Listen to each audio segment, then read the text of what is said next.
Grand Final Footy Show, Willis, Yes. is the event of the Grand Final week. 14,000, Rod Laver Arena packed, and they all come to see one man. That's right. And one man only. That's right. The old enforcer who's been good enough to wander in and speak to us at his old radio home. Sam Newman, welcome to the Rush Hour. Now, I appreciate you saying that about the Footy Show, but you know as well as I, this rolls off the tongue and you think it does. It is nothing without all of us. Force. No. You're the main man. You Force. are. No, The I'm not rest the of us main just man. make up the numbers. You've had a great year. Very good Street year. talk-wise has been your best year. Bill, don't start winding me up now, Bill. Don't start patronising me. No, going out to the country areas Yes. has been very good, I'd Sam. say that as in a continuous Yeah, word. yes. That's Bill. I wouldn't separate. I wouldn't separate the syllables in that word if I was you. I'd just let it roll off the tongue. But thank God for our country friends. Sam. Hey, we love speaking to them, and do. believe it or not, Jimmy Bob, they love speaking to us. do. Because if they don't want to speak to us, they don't. Have you enjoyed your year on the Footy Show? Oh, vaguely. No, I have. I tell you why I have. And this is a good lesson to anyone out there in industry or commerce. Yes. If you enjoy the people you work with, it makes it a hell of a lot easier. Not that I've never not enjoyed the people I've worked with, Trevor and Eddie, but the tradition, as we say, continues. And I want to ask you the moment that you've enjoyed the most of this year on the Footy Show. This won't make a lot of sense to the listener. No. Oh, I should say listeners. Yes. I get used to saying listener because I'm on MTR. This won't make a lot of sense to the listeners, but if you knew Gary Lyon, who is antisocial, introverted, and really a mean, mendacious man. Mendacious, Bill. You Google that while I'm speaking. Gary, someone rang or wrote in on Mailbag and asked Gary if we got to 200,000 Facebook friends, whatever that means, could he get into the Yo Gabba suit? Yo Gabba Gabba. Okay, the Yo Gabba Gabba suit. Write that down. And come out and do a dance, and he begrudgingly got into it, and he was so annoyed, and I could see him going red under it, even though we couldn't visually, we could imagine it. And he started out a fraction early, came out from behind the pole, and all of us said, "Not now, Gary, get back." And he reluctantly took a step back, and I could smell him from where I was. I could smell his anger. And it made me chortle more than anything I think I've done for 18 years. Thursday night, of course, tomorrow night. What are we going to expect? The parodies off the top, I think, have now become something that everyone loves. I think there's 9 minutes of parodies. There you are. Are you in the review this year, Sam? I'm in the review. I'm not sure if I should let it go. No, but, just tease them. Just on your own? I'm just on my own, on my own with nice a bevy of a quiver. With a quiver, a brace, a brace of hoofers. How do you go with a brace of hoofers? Do you get a bit excited? Look, Bill, I know this is an old line, but the swings are gone. The playground is still there.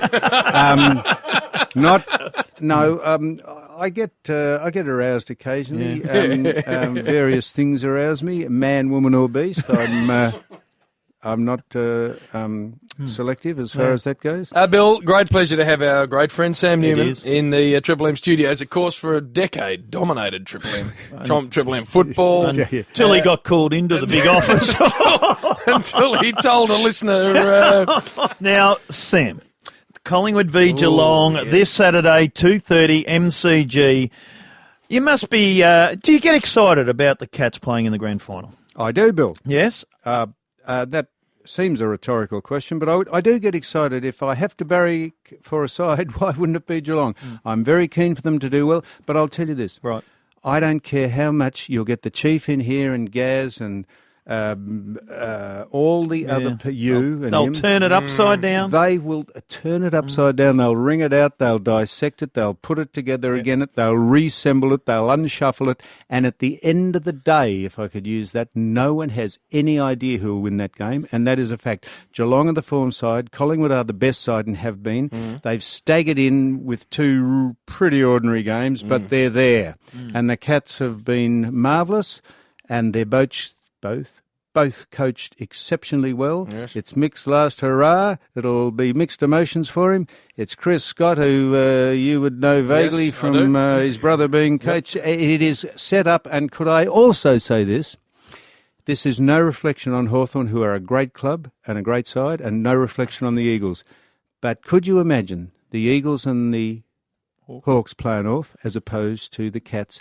Collingwood have made the grand final, whether you like them or not. They have made the grand final, and Geelong, I reckon, are a bonus. Foss, can I ask you this? Darren Jolly, highly unlikely to play, and if he does play, will be under a severe injury cloud. Now, you are the great 303-game ruckman, and ruckmen have, in my opinion, a huge impact on finals, maybe much more than home and away. How are they going to go against Brad Ottens if that boy, Darren Jolly, the big dazzling, can't play? Well, I always say this, Jim. If both sides score 20 goals in the game, that's 40 times, and 4 others for the start of each quarter. That's 44 times the ball's bounced in the centre. If you have a winning ruck, which means you get 70% of the hit-outs, it is a hell of an advantage to not have to second-guess where you're going to hit the ball and where the people who receive it are going to stand. That has got to be an advantage. But let's hope Dazza does play, because that'll be a hell of a waste of some money to go over to Arizona if it's not. Well, if he's 80%, do you play him, Jolly? Well, I'll ask you the same question. No, I wouldn't. Stevie Johnson. No, if he's 80%, no, you wouldn't play. Well, not even at 80, Bill. No, because you've got to go in with a fit side. You cannot go in with injured players. That's the dilemma. Someone has to make the tough call. I would love Geelong to win. I would be happy for Mick Malthouse and Eddie, who's a friend of all of ours, friend of mine. He will blow a I reckon the pump will jump out of his Palaco. If it gets close, I reckon he'll throw his kids onto the ground just to try and halt the run of things if the Cats get a bit of a birdle on. A Palaco. A Palaco. Yeah, that's a business shirt. It is indeed a lovely shirt, sir. Don't you remember those ads? We're not that old, Sam. It will be a fantastic day because there is a huge supporter base down our neck of the woods, Bill. Geelong and no need to mention Collingwood supporters. Well, the two best sides have got through, and that's what you were saying before, Sam, and that's what we want to see. We want to see a great game. Well, we'd like to see the Cats win. All right, well, Force, great to see you. Good luck. Good luck tomorrow night, of course, the big Grand Final Footy Show, and we'll all be there too. But as I say, if it's really, really good, it's because of you, Force. Shut up. And if it's really, really crap, it's because of you.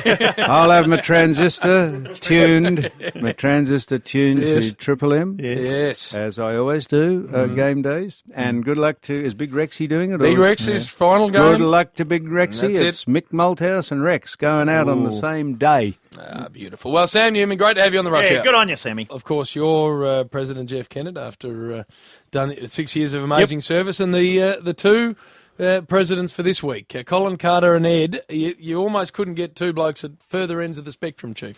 No, we don't hear much from Colin, do we? He tends to fly under the radar, and the other bloke tends to be all over the radar. In fact, I was down at the Huntingdale Golf Club this morning, Jim.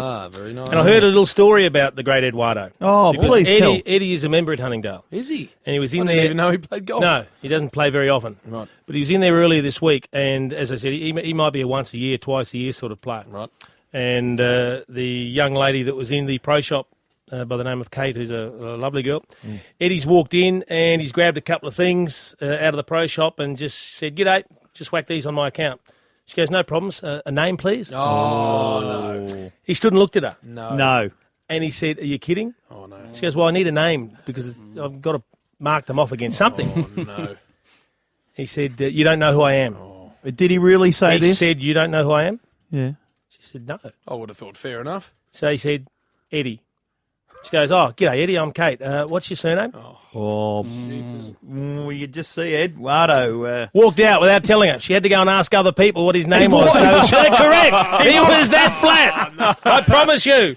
How would he go at golf? What sort of staff are you employing down there that don't know who Ed is? Well, I'm sorry, but, you know, the young lady's not from an AFL background, nor does she need to be. Where are the manners? Apparently yesterday, Chief went in and did the same too. Name? Chief. Would she know you? I just tell them Brownless wherever I go. Police.